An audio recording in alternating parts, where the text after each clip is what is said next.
Assalamualaikum warahmatullahi wabarakatuh. Bismillah, alhamdulillah, wassalatu wassalamu ala rasulillah wa ala alihi wa ashabihi wa mawalah amma ba'du. Iman salat maghrib nurul ikhlas rahimakumullah.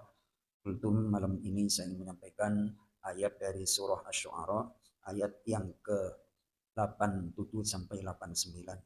A'udzu billahi minasyaitonir rajim. Bismillahirrahmanirrahim.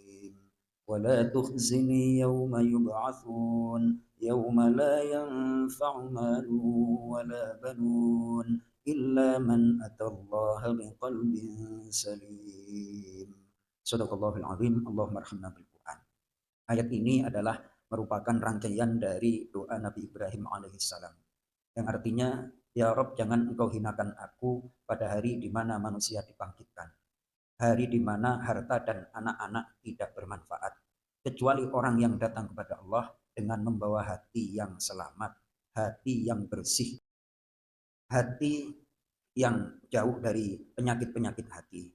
Nah, pada ayat ini saya ingin mengaitkan dengan hadis riwayat Imam At-Tirmidzi. Satu ketika Rasulullah Shallallahu Alaihi Wasallam bersabda kepada sahabat yang sekaligus pembantu rumah tangganya, namanya Sayyidina Anas bin Malik. Sayyidina Anas ini kurang lebih 10 tahun melayani Rasulullah dan membantu urusan-urusan rumah tangga, masalah-masalah di dalam rumah. Ini mulai dari kecil dididik oleh Rasulullah sehingga ketika ingin berpamitan dengan Rasulullah didoakan oleh Rasulullah, mudah-mudahan engkau panjang umur, banyak anak, banyak harta. Itu. Jadi Sayyidina Anas itu salah satu sahabat yang didoakan oleh Rasulullah, panjang umur, banyak harta, banyak anak. Usianya 97 tahun. 97 tahun wafat. Kemudian anaknya banyak, hartanya banyak. Kemudian dinasihati oleh Rasulullah Shallallahu Alaihi Wasallam, ya bunayya, wahai anak lelaki kecilku. Jadi walaupun si Sayyidina Anas ini bukan anak biologis, namun dipanggil ya bunayya, wahai anak lelaki kecilku.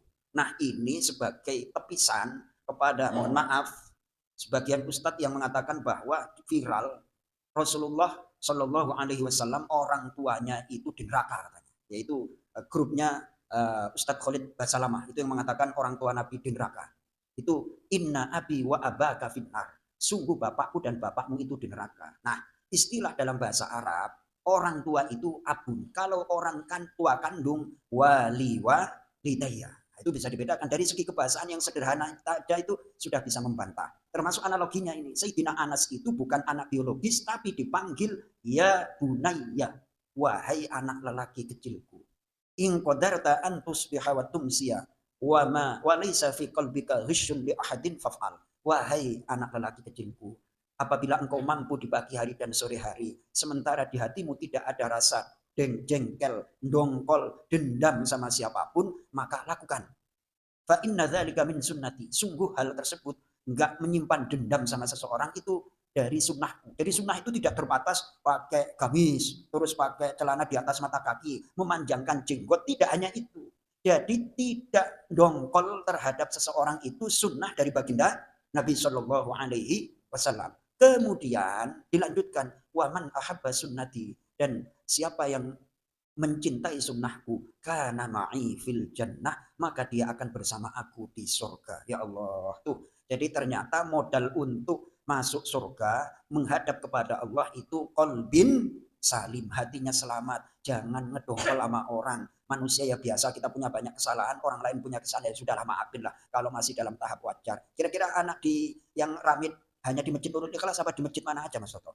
Oh, semuanya itu namanya anak-anak itu udah maklumin aja, pokoknya kalau mau rame sholat pelototin aja, cukup kayak gitu-gitu aja, terus kepelin kan kayak gitu, mereka takut-takut sendiri, wajar itu. Jadi jangan kita dongkol sama seseorang. Seandainya kita nggak setuju atau benci, jangan benci orangnya, benci perbuatannya. Tidak dongkol itu termasuk sunnah, bahkan dikaitkan siapa yang mencintai sunnahku maka akan bersamaku nanti di surga. Mudah-mudahan kita termasuk hamba-hamba Allah yang mempunyai qalbin salim, hati yang selamat, tidak dendam sama seseorang, gampang memaafkan. Kalau kita gampang memaafkan, mudah juga mendapatkan maghfirah, ampunan dari Allah Subhanahu wa taala. Terima kasih. Assalamualaikum warahmatullahi wabarakatuh.